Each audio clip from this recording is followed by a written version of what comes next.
things were, we thought, Macho Man elbow drop. So we thought that the summer of 2025 was going to be spicy. You know, with the outlandish actions of the left, the Tesla attacks and all these other things, and the rhetoric that's being fired up. And then this dropped today. Minnesota officials react to speculation on Derek Chauvin's parole.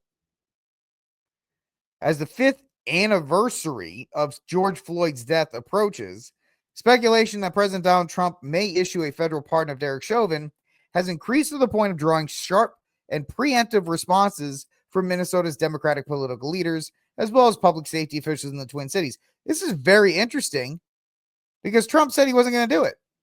So why, after Trump said he wasn't going to do it, why are they continuing to push this? Because they want to gin up controversy. They want to gin up the rhetoric. They want to make people mad. That's what they want to do.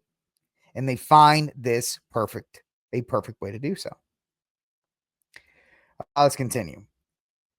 KSTP, the ABC affiliated stationed in St. Paul, ironically enough, reported Tuesday that Governor Tim Walz, the Minnesota National Guard, Minneapolis Mayor Jacob Frey, who's still there and he looks like he's 15, Attorney General Keith Ellison, who is a straight-up communist, have all been warned about the potential unrest if the president pardons Chauvin, a move some MAGA influencers. But first of all, Ben Shapiro has been the one pushing this. The Daily Wire has been pushing this, and the Daily Wire is not MAGA in any way, shape, or form. Not that I'm MAGA, but I want to make that. And Newsweek is not made. They're saying MAGA influence.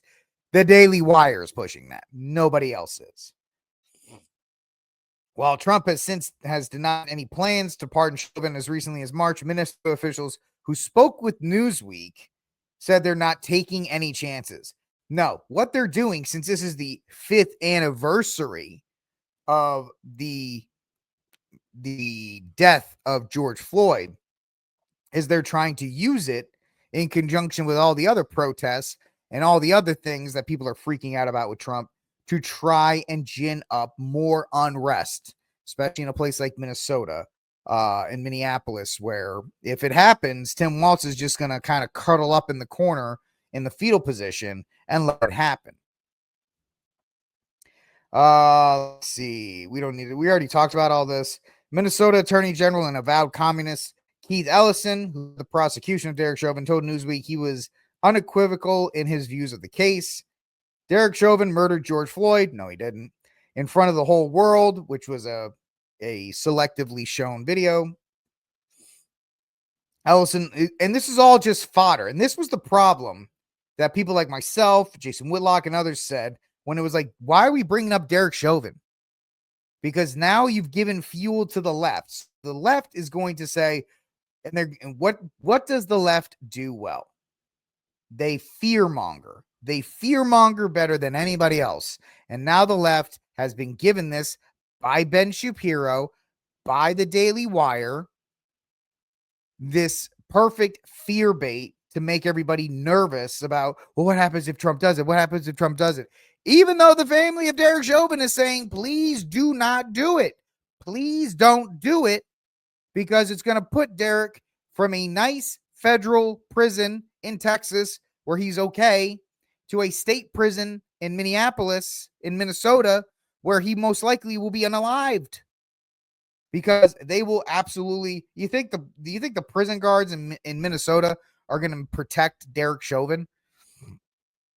Not in any way, shape, or form. So forget that nonsense. This is just this right here. This headline was one of the main reasons why people like myself pushed back as hard as we did on Ben Shapiro and others when they first started. We got to pirate Derek Chauvin. That was perfect time to pirate Derek Chauvin, even though Ben Shapiro wanted Derek Chauvin pretty much fried in 2020. He said that Chauvin murdered him and all these other kinds of things, and now he was trying to turn around. This is, of course, before Jeremy Bourne was fired and the Daily Wire began its free fall into oblivion. I mean, it won't ever be completely useless, but it's not as impactful as it used to be.